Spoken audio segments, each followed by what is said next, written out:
Hello everyone, welcome to my first online lesson in what will be a series focusing on Gcse Pe theory. The first topic that we are going to investigate is components of fitness. Now if you look at the slide, you will see all the components of fitness which are in the red boxes.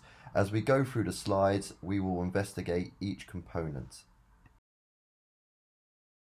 The first component of fitness we are going to look at is muscular endurance. Now, the definition of muscular endurance is the ability of the muscle or group of muscles in the body to repeatedly contract or keep going without rest.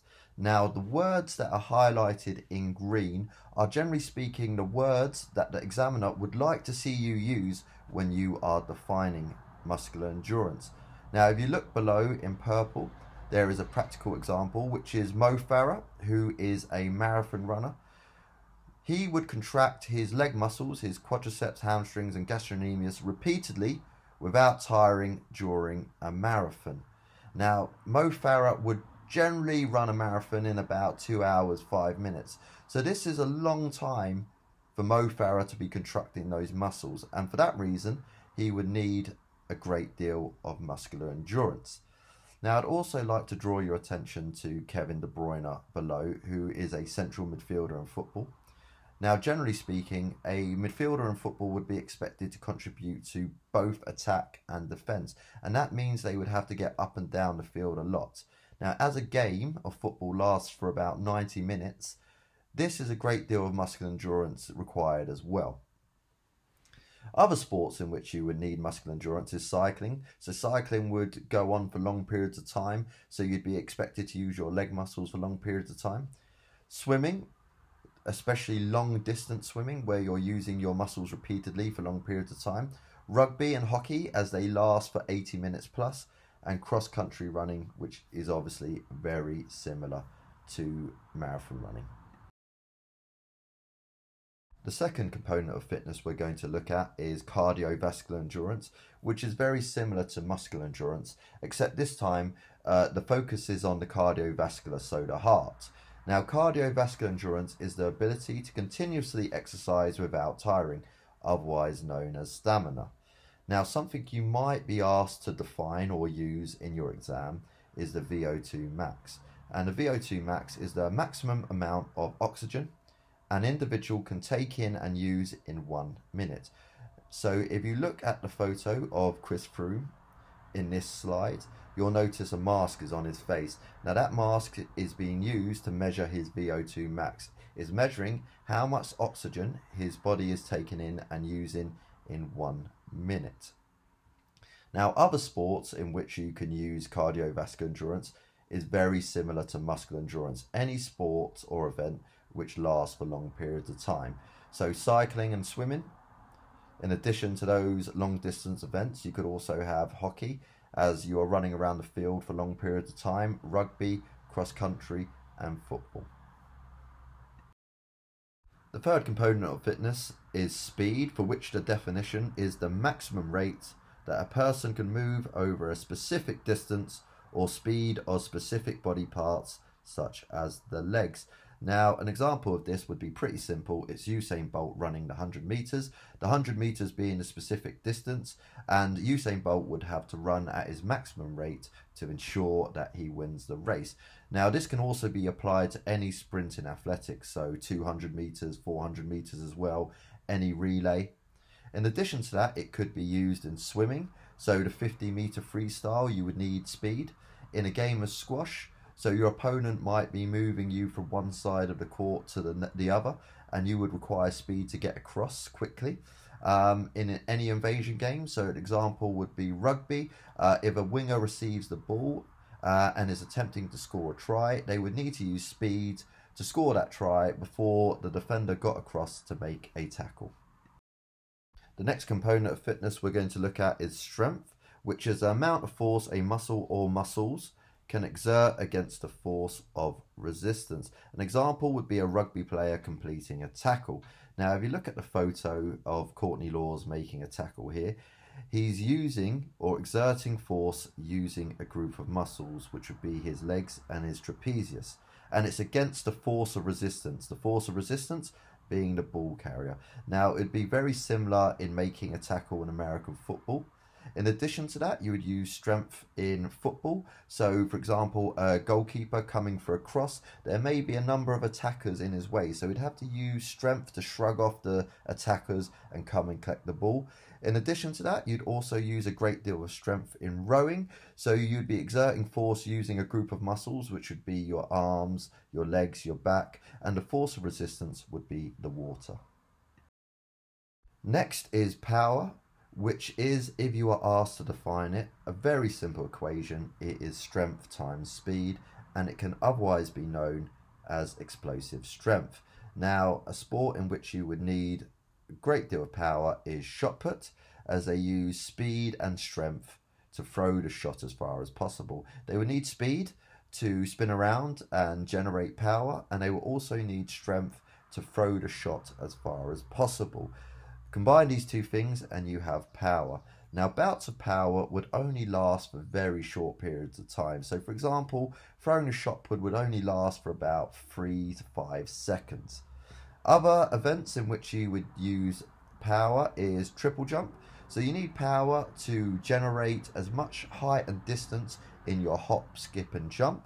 You'd also need power in rugby to make a tackle, for example. In sprinting, you might need power to explode out the blocks in 100 meters.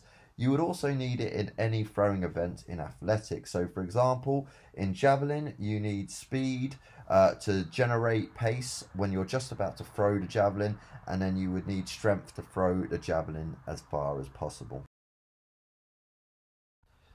Next is flexibility, which is the range of movement that you can have around a joint. An example would be a gymnast demonstrating a range of movement at the hip joint to complete a balance during a routine.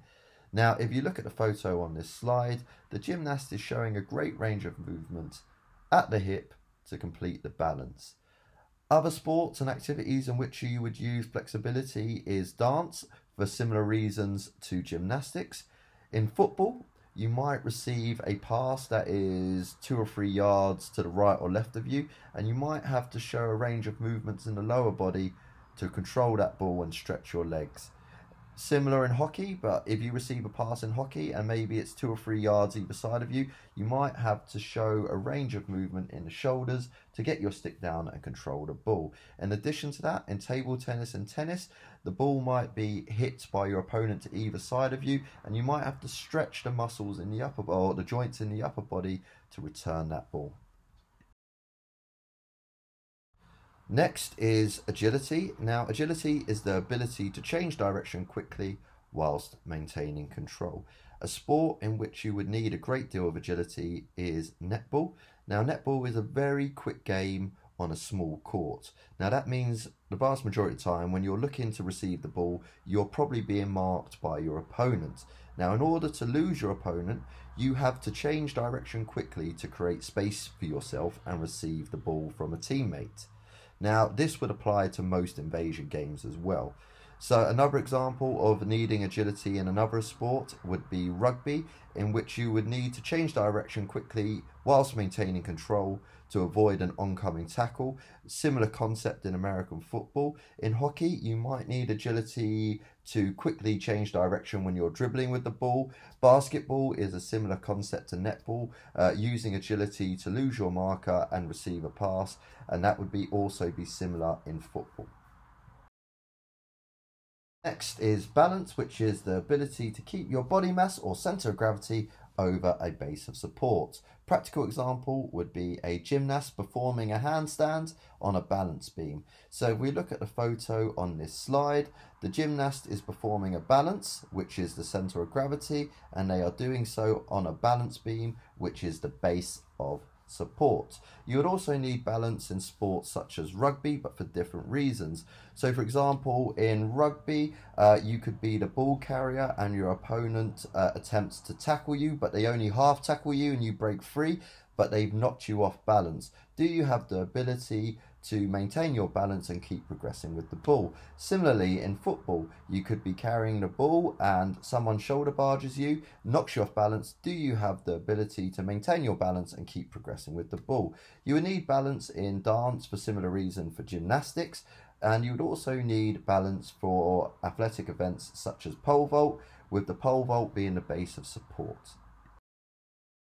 Next is coordination, which is the ability to use two or more different body parts at the same time. An example would be in swimming, as you're using your head, turning it from side to side to take in oxygen, and you're also using your arms and legs simultaneously to propel yourself through the water, all at the same time. Other sports you would use it in are any racket sport. So for example, in tennis, you're using your head and your eyes to make sure you're looking at the ball, you're using your legs to move you around the court, and you're using your arms to return the ball. In football, once again, you're using your head and your eyes to keep an eye on the ball, you're using your legs to receive passes, and you might be using your arms to fend away a defender. This is very similar to netball, using your head and you're using your legs and using your arms to receive the ball. In addition to that, in martial arts, you may have to block a kick with your arms and then return a kick with your legs.